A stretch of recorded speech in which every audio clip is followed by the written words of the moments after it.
Hey everybody, it's Quicken and welcome back to 5 Fact Friday. So it's been close to a month since I have filmed the last 5 Fact Friday and I just have to apologize. So I started to film it last week and some of you guys know I completely lost my voice. I was very sick and not like sick with a fever, but just I couldn't communicate, I couldn't vocalize, no sound would come out. It was pretty crazy and kind of like a wake up because I realized how important like what I do relies on talking and communicating. And although I got a lot of experience with my expressions, I felt really bad that I couldn't create content. And honestly, that's all I ever want to do. And I got a ton of messages from you guys like, I miss you and what's going on? And I felt really bad. And there's always been a criticism like, you should have backup content and you should have backup content if you're going to take a break or whatever. And honestly, I didn't know it was happening. And we started to vlog while I was in Pittsburgh. And I kind of had this idea because there are so many times, this might be a tangent, but this is also a question, and it was like, what happened to Vlogmas?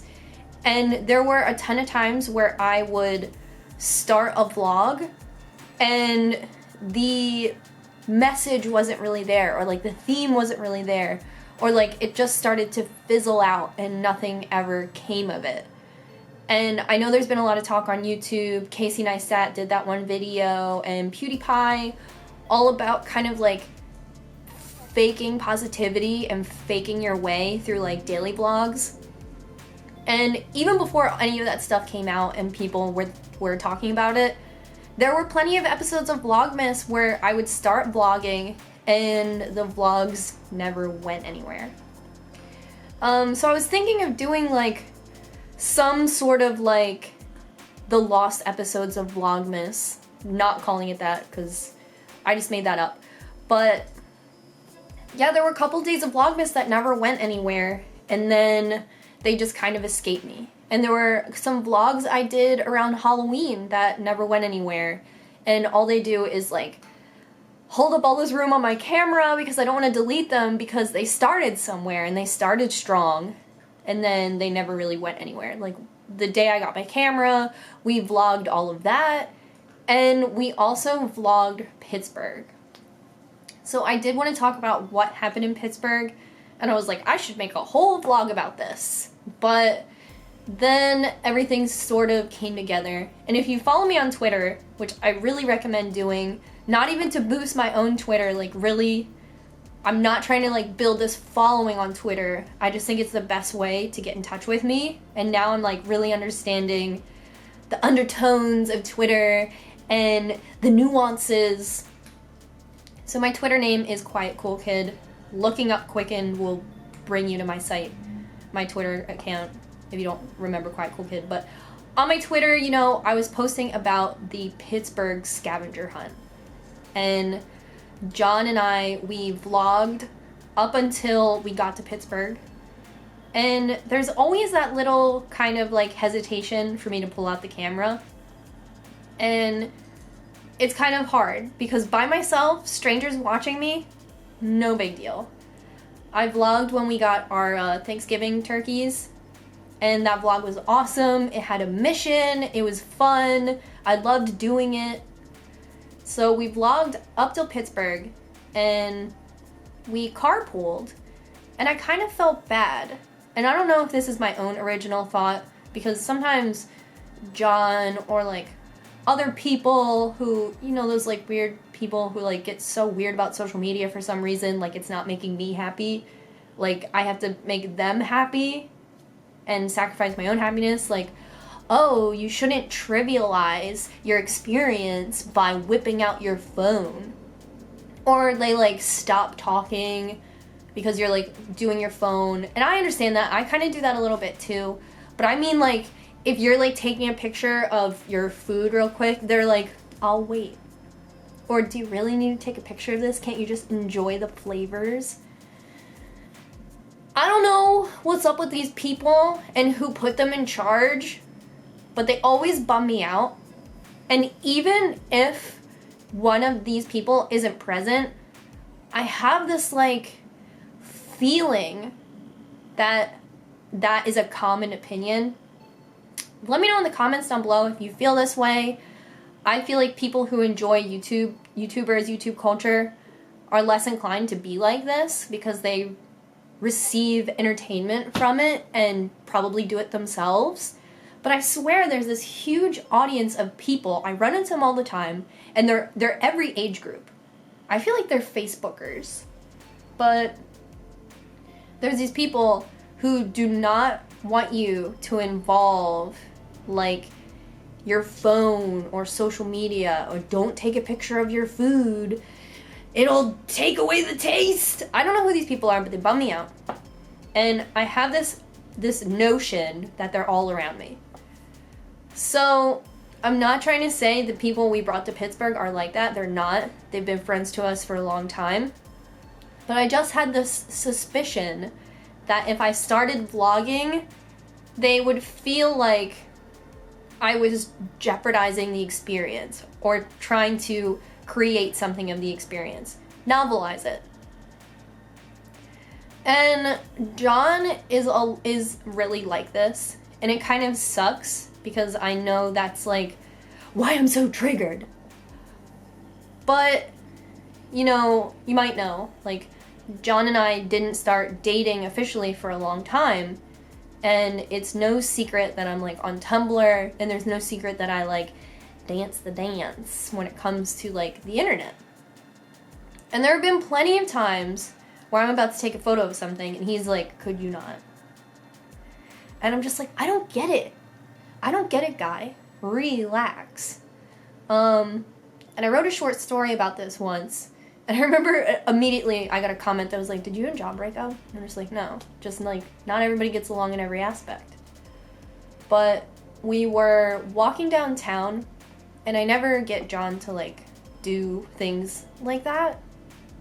So we were walking downtown. I was like, do you want Starbucks? And he was like, yeah. He never wants Starbucks. So I was like, oh my god, 2 for 2?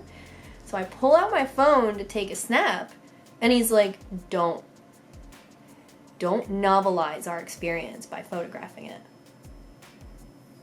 And I'm like, I'm capturing a moment that I'm enjoying. So maybe it was pressure from him, but the vlog didn't really go anywhere because I was afraid that I was like jeopardizing everyone's experience by having my own experience. It's hard, and I don't have any like YouTuber friends, so it's kind of hard to explain that, especially to him, where I'm like, hey, you know, I took off of the salon to go to Pittsburgh, but now I'm also taking off of YouTube to go to Pittsburgh. I don't want to do all that. I want to have a nice time, and I like to share my experiences. So I vlogged, this is a tangent, so I vlogged probably like the first day and a half of Pittsburgh. It was so awesome. So I have all that footage. I have all the lost Vlogmas footage, some stuff from Halloween. So here's the thing that happened in Pittsburgh, and I tweeted about this. So the first part of the scavenger hunt went so well, and everyone we were with, and we were with a ton of people. So, you know, like 2 of John's friends, both of their girlfriends. John's friend just had a baby, so there's a baby there, and me and John. So we were with all these people, and already I like called John's friend that we were staying with the week before, and I was like, hey, is it cool if I do this scavenger hunt thing? Because you have to like double check to make sure people don't think you're weird. And his friend was like, yeah, that sounds cool. You know, and I was like, cool, like if you have any advice or any places like you really wanted an excuse to go to, I want to hide these scavenger hunt pins. And I like told him about it. He said it was cool. So when we got there, he was really helpful with me on the first pin. And, you know, a lot of times when I'm in the group, I just feel like I'm John's girlfriend. So it was cool to like bring something out and to like have something about me that could like be shared to a group, other than like the little anecdote like, oh man, like I clean up John's socks all day. So we hid the first pin and this girl found it really quickly. We left breakfast, which is where we hid it, and then we went to our second location, and by the time we got there it had been found. And that felt really cool, you know? It was really cool to be able to connect with an audience outside of Philadelphia. Pittsburgh is in the same state, but it's like a 5-hour drive, a little more, and it's on the whole other side of Pennsylvania, so it was really cool to connect with people in that sense. You know, I was staying with friends and trying to be really respectful of their space, so I really couldn't ask them to help me host a meetup. I've only ever had one meetup, so I'm not really good at them. I can't really, like, plan them. And my last Quicken meetup, you know, it didn't really have a designated time. If you've seen photos from it or video from it, we all just hung out. So I didn't want to like make the trip like all about me. So I was like, let's do the scavenger hunt. The first pin was found really quickly, and the group of us, you know, it was kind of cool. People are like, wow, someone already found it. Like, that's so cool. She took a picture. Like, everyone was really into it, and it was starting to like build morale. And I was like feeling really confident with myself and feeling really confident with you guys, because I think about you guys constantly, and you guys give me that support that I need, especially in a situation like that where I feel really isolated. You know, I wasn't vlogging because I thought that that would be weird, and it was hard for me to like be on Instagram and Twitter and responding to everybody, keeping up with like what's happening at the salon, all that stuff. So having the scavenger hunt and having the first girl find the pin so immediately was like relief. So here's what happened with the second pin. On Twitter, you may have seen that I posted like, hey, something shady kind of happened with the second pin. We're not sure what happened. So we went to the second place to hide the second pin. It's this place called Spack Brothers. A ton of you guys recommended it to me. We went there last time I was in Pittsburgh, so that felt good. That was like familiarity. I was like, oh, I've got a little spot in Pittsburgh I like to go to. A couple of John's friends work there, and I like them. So we went to Spack Brothers, and John's friend, he saw the scavenger hunt, he saw the result, and now he was really into it. So I was like, him and I were both just outside, like just him and I we were like kind of looking around, and I kind of told him how I like to hide the pins somewhere, kind of obvious, maybe protected from the weather, protected from flying away. So we found a really cool spot. He took my phone and he got this really cool video of me hiding the pin. It looked really cool. It looked like, I don't know, it was really awesome. And we hid the pin. He like kind of walked down the street a little bit, whatever, because like a couple kids watched us hide the pin. And then we went inside and ordered. So while we were inside waiting in line to order, we noticed when we looked outside, there was this kid doing graffiti. And, it's a group of 6 of us. We're kind of like all looking. And the differences between Philadelphia as a city and Pittsburgh as a city are pretty obvious when you're from one and then you're in the other. Pittsburgh is a lot more mild, a lot more friendly, a lot more spread out. Philly is like all jumbled up on top of each other. So we're like viewing this kid doing graffiti from out the window, and all of us are like, a little bit of Philly out here. So all of us are kind of like getting riled up watching this kid do graffiti. And then an older man comes and stops the kid. So all of us are like, oh, look at this. So we don't realize that the kid is actually in line before us. and his like 2 friends are in front of us in line. And he must have stepped out of line to like catch a tag. So he comes back in, and immediately like his friends kind of fill him in, like, yo, this like whole gang from Philly has just been like talking about you. And it's not like we were talking shit, but we were like, I don't know. It's like thrilling when you witness a crime. And not like a crazy crime. Like, this dude was like a whiteout pen on the wall. And he kind of like informed his friends. So his friends like size us up, and they both go outside and they start talking. And it's not a big pizza shop, you know, it's pretty small. So the whole mood you kind of feel right away. So I'm like, great, you know, we're just here. I just hit the pin. It's good vibes from the last scavenger hunt going really well. Good vibes, you know, we just had a baby. Good vibes. And now we all clown this kid doing graffiti, and he knows about it. And they walk right outside and they just close the door. They don't even move away from the door. So I'm like, all right, you know. So our friend, you know, who's been really cool about the scavenger hunt, he kind of feels out the situation, and him and John start talking about it. And what they don't realize is the girlfriend is still in the pizza shop. So she hears all of this, and I'm kind of just like, yo, there's one more girl here. And then the mood is like feeling really jeopardized.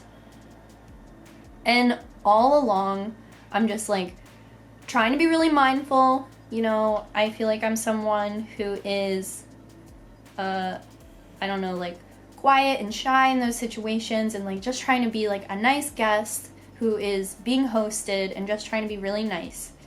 And so our friend goes outside. And when he comes back inside, he's like, your pin is gone. And all along, like, feeling the mood of everything that was going on and kind of feeling like all the static in the air. And originally the kids saw us hide the pin. So we didn't understand, like, where the pin had gone. So I'm checking the hashtag, and I'm like, I don't think anyone's found it. Like, there were a couple comments that were like, I'm on my way, I'm 10 minutes away, and then the next comment was like, it's gone. And we had literally only been in the pizza shop for like 7 minutes. And the Bronco was parked right outside. I made a decision to hide the pin when we got there instead of when we were leaving, because I was like, hey, you know, the final pin of the first Quicken scavenger hunt we stayed at. And we met the girl who found it, and it was really fun. So I was like, let's hide it first. We'll park the Bronco right out front, and that'll give someone the opportunity to come in, meet me, meet John, you know, really show everybody what I'm about and like what I'm proud of. So it just didn't sit right. I was like, hey, you know, the Bronco's right there. It's the pizza shop. We just got here. I just kind of felt like a Quicken, like, scavenger hunt person would come inside and say hi. And with all the static from, like, the graffiti guys, I was like, that pin's gone. So our friend Connor went outside. He, like, looked in the trash can. He looked all around. We couldn't find it. And I kept, like, reassuring myself. I was like, well, you know, it's not an exclusive scavenger hunt. Literally anyone on Earth can come up to it. I write on the back of all of the prints, like, the hashtag information, all that stuff. I say, like, thank you for participating in the scavenger hunt. Like, I told them, like, it doesn't have to be, like, it's not exclusive to my subscribers. And I try to use the right language on the card so that any old grandma can find it. So I'm, like, trying to explain that. I'm like, hey, like, maybe those kids took it, or maybe someone who doesn't know me and like what I'm about, saw it, they were like, that's a cool pin, and then like walked away with it. Because that would explain why no one came inside. So I'm like trying to assure the group that. Meanwhile, I'm like trying to assure myself that too. So after that, I made the decision to stop vlogging. You know, I was vlogging, we went to the museum, I was like vlogging like that.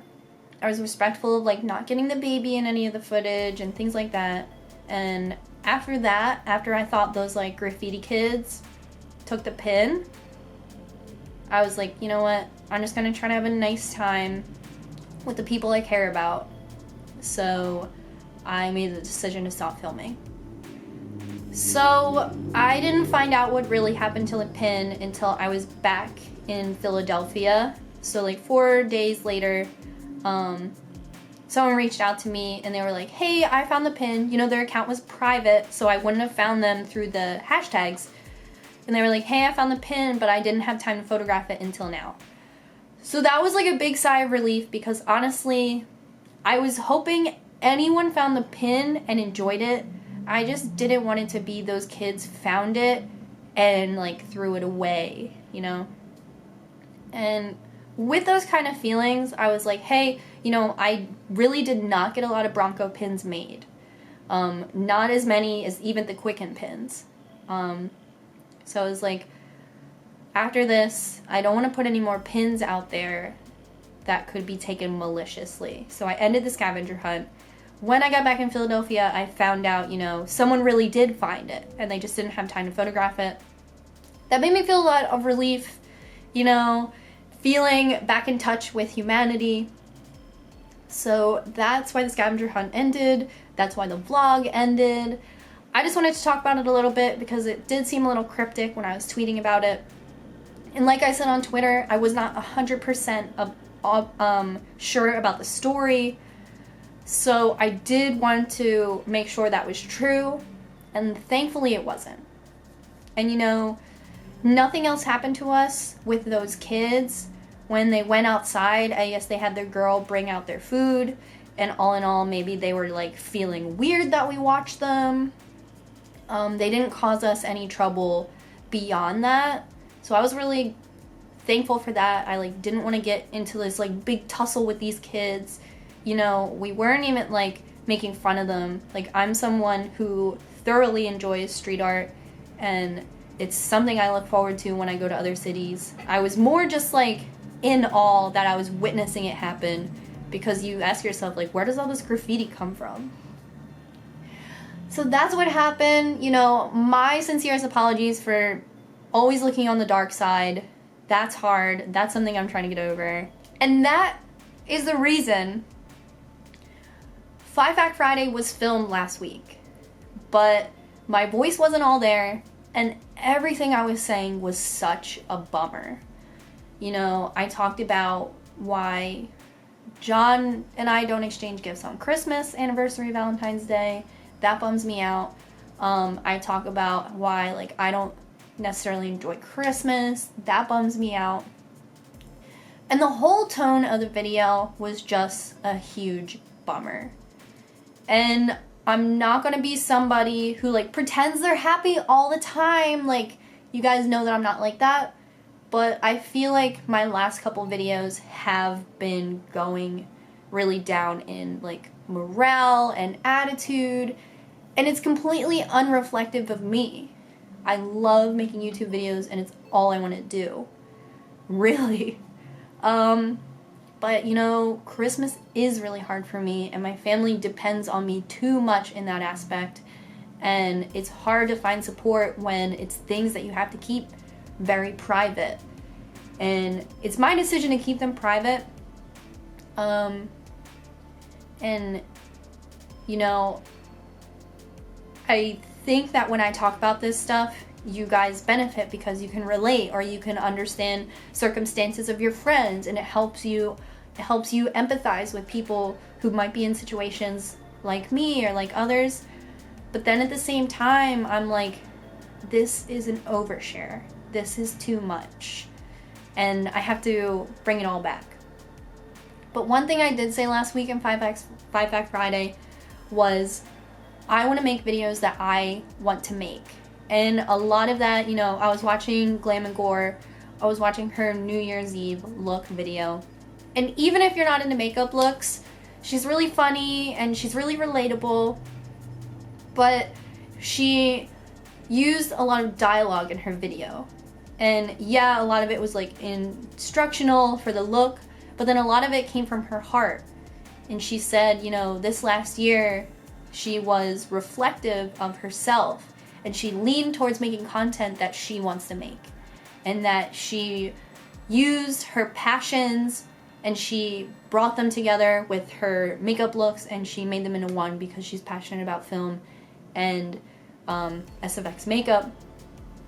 And all of that made a lot of sense to me because, and it really motivated me. It made me feel really good. And it's like, you could recreate her makeup look, or you could like listen to what she said and emulate that as well. And that's how I felt, because, you know, she said she's got a personal trainer and she's leaning towards an animal-free diet and she's dedicating herself to making content she wants to make. And I was like, I want that to be me. And it's so hard because it's not my audience that limits me. It's really not. You guys are super supportive, and like the stuff I make that you guys don't like, you're like, hey, I don't like that. But most of those comments are like, I don't like how you did this, but I can't wait till next week till you do the thing I do like. And that's all good. And you guys are familiar with the videos that didn't work out. Tons of critique on the Stranger Things lookbook. I hear you. And then this last week we did the greatest tattoos, the best tattoos of 2016, which is a sequel of the best tattoos of 2015. And I would like to explain that a little bit because it did get a lot of thumbs down and there was a lot of criticism, and I'll explain it.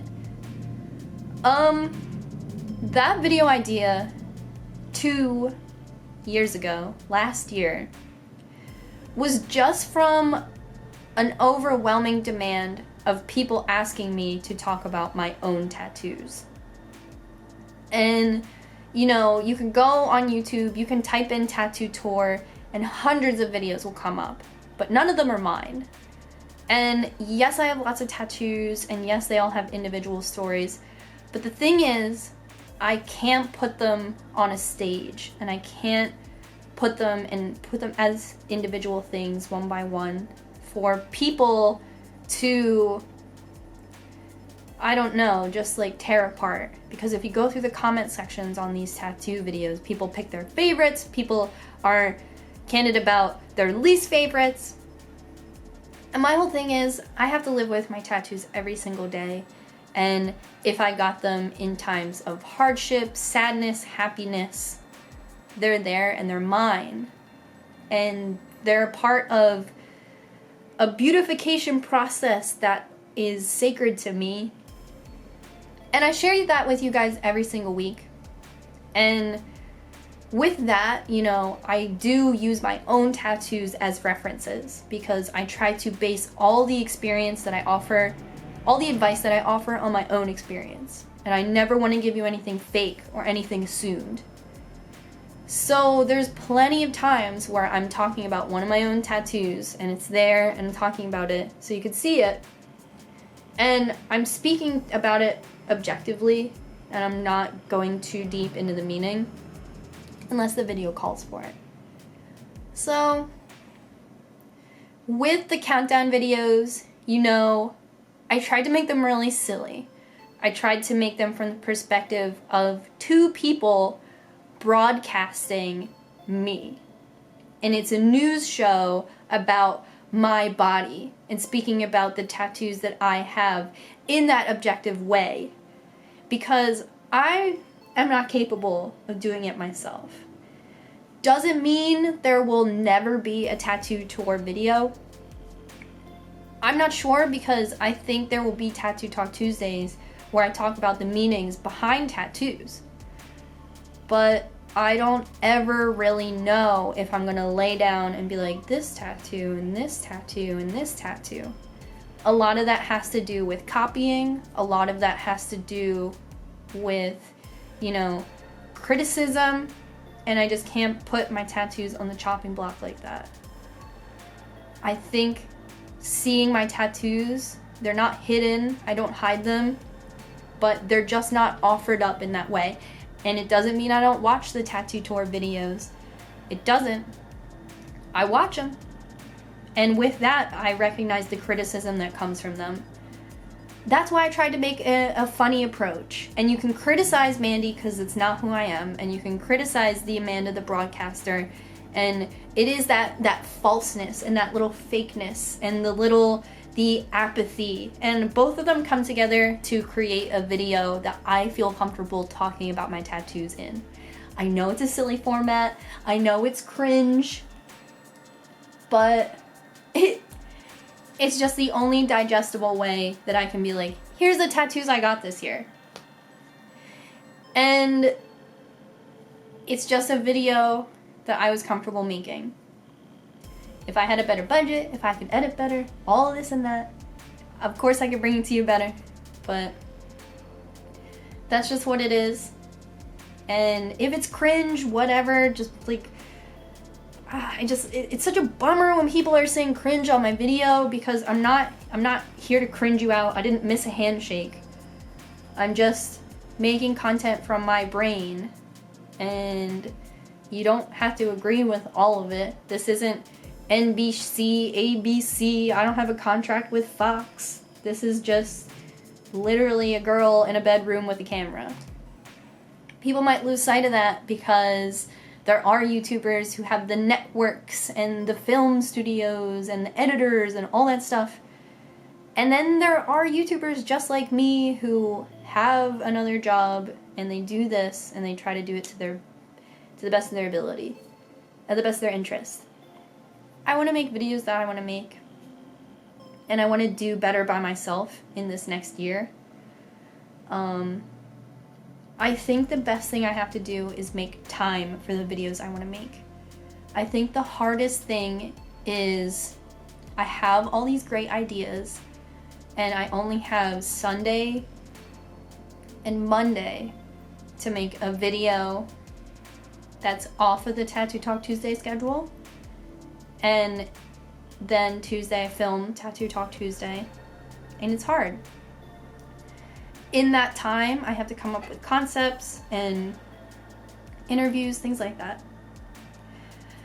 Today, I did go to a tattoo shop to interview for Friday the 13th. And it's always so much fun. It really is. And it's cool. It's different from my last one. I don't think it's going to edit the same way my last one did. But it's always different, and that's kind of cool. And I kind of just roll with it. And I kind of just like felt out the tattoo artist. And the shop wasn't super busy, and there weren't a lot of people there getting tattooed. So it was intimate and real. And that's an experience I want to share with you guys. A lot of times I feel like things are super hyped up, and it's not true. Things are so fucking casual. Things are definitely as casual as you want to make them. And today I had a ton of fun. I got a tattoo.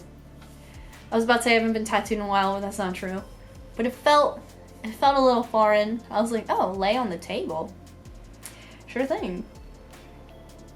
I feel bad if this is like I spoke for 4 hours straight at you video. I don't know how the quality of this is. I'm really disappointed in myself for not understanding this camera. I literally hate it. I filmed my last 2 videos with my old camera, and I told myself to sit down and make this fucking camera work. I didn't film the Friday the 13th video with this camera either, and I know it would be so much better if I did. But I don't know how to use it. 2017, gotta lose some weight, gotta eat right, figure out my camera, and go to VidCon. This video is really long, but this will be my last point. This year, I have decided that I'm going to go to VidCon, America VidCon. It's in California. I've never been to California. I've never booked my own hotel. I've never rented a car. I bought plane tickets, but never this advanced, never with so many connections. I've only ever traveled to cities with like very like public transportation heavy cities. In Chicago, I got off the plane, I got on a train. New York, you just get off the bus and you go on a train. Have I ever been anywhere else? So this will be a little bit challenging for me, but I tell myself I have to step out of my comfort zone and I have to do stuff. I love YouTube. I love doing this. And if I want to consider it something very serious, then I want to be involved. I want to meet other YouTubers and I want to see what it's like and understand everything. Lately, I feel like I've been trapped in watching other people's YouTube videos, and I feel like it interrupts my own concepts and it kind of changes my perspectives in an unnatural way. So I think what I have to do is have my own organic thoughts, but still find friendship and companionship with other YouTubers and still enjoy the content as I would a civilian. I really want to go to VidCon and I'm going to do it. But I have to say this and I have to explain this. I'm not invited. I'm not sponsored to go. I'm paying for everything myself, including my ticket into VidCon, including my fare, travel, everything. I'm not sponsored in the least. They do not pay YouTubers to come to VidCon. They have YouTubers pay to come to VidCon. But I'd love to go. Like, I go to the tattoo convention. What other freaking hobbies do I have?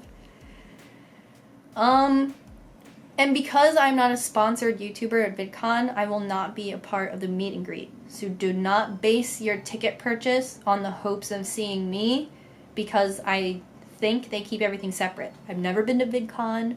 Definitely link me to some VidCon videos if you're into it. You know, I don't know a ton of YouTubers who do that stuff. As a person, I watch a lot of beauty videos on YouTube, and I watch some lifestyle stuff. So I don't know a ton of YouTubers. I don't know anything about VidCon in that sense, other than Phil DeFranco talks about going. But I did want to warn you, and if you already knew that info, all your other favorite YouTubers go. I'm sorry. So I'll be there, hopefully. You know, I'm looking at all the details online and I'm getting thrilled. Because I'm like, am I going somewhere? Am I going on a vacation? Have I ever been on vacation? Well, we went to Pittsburgh. But that was antagonizing. I'd love to treat this like something special. And I'm really excited. I've really never been anywhere. I don't have a passport. You know, the furthest I've gone is Texas, and I hated living there. So this will be really interesting. This will be a really big deal, unless I find out my life is the Truman Show. But either way, this is 5 Fact Friday. I covered a lot of questions. They might not be super obvious in there. Maybe I can link them. And I get a lot of questions about the lipstick I wear in every video, so I'm going to start posting all of that on Twitter. Follow me on Twitter if you want the details. Follow me on Instagram if you want the images. I love you guys. Give this video a thumbs up. Subscribe if you feel. And until next week, get stoked for the Friday the 13th video. I have lookbook coming up. And now that I'm in better health, I mean, I just spoke for a whole half hour. Videos are coming up, and I don't want there to be any more breaks anymore. I want to make videos that I love making, and I want to love making the videos. I love you guys. Leave your questions down below. I read them. You can always tweet me questions. I respond to them. And until next week, what kind of videos do you want to see? Spring is so far away. I just want to film outside. Anyway, bye.